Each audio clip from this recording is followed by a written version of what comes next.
this could change the real estate landscape. A number of major brokerages facing 2 new federal class action lawsuits alleging the companies violated antitrust law. The latest lawsuits filed just days following a jury in Kansas City specifically, finding the National Association of Realtors liable for nearly $2 billion in damages for intentionally manipulating commissions.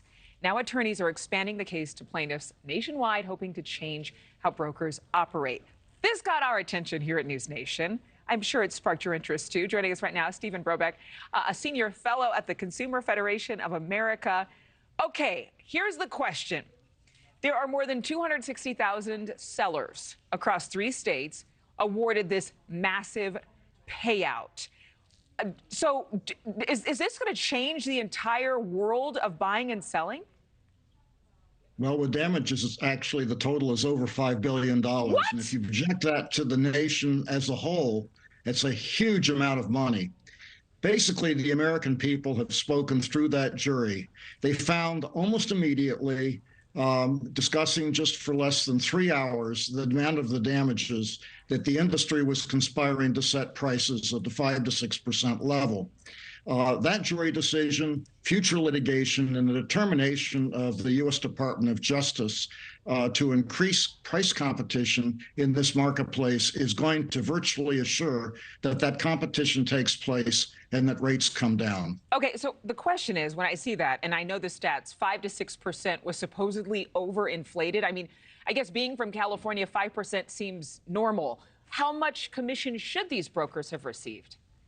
Well, consumers are increasingly asking the question, should it cost as much for me to buy a house as to buy a new car? And the answer that they're increasingly giving is no, it ought to be a lot less. It's as much as 1 to 2% in other countries. We're predicting that if price competition actually exists, the rates will come down to an average of 3 to 4%, with much greater variation from agent to agent. Today, all agents, regardless of their competence, their experience, the amount of work they do to sell your home or to buy a home, earn the same rate. So the buyer and the seller's brokers get paid a commission when you purchase a home. My question is, where does this money go? These multiple billions of dollars, who's actually getting paid?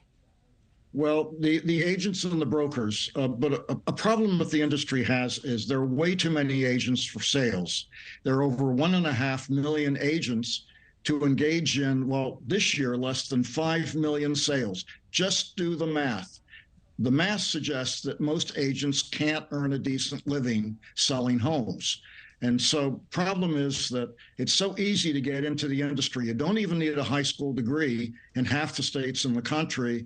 And as a result, all of these agents put upward pressure on the rates and are determined to maintain the 5 to 6% rates. That's basically what's holding those rates in place. But now, with the litigation, with the determination of federal regulators to introduce competition to this marketplace, it's likely to occur. So the NAR says that they plan to file an appeal. You say that it's likely they will not win that appeal. Is this the biggest thing to hit the housing market since the bubble burst?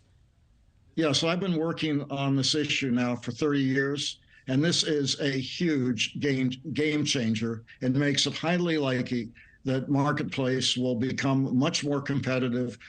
Buyers will be able to negotiate their commissions. Increasingly, sellers will negotiate the commissions. They will come down.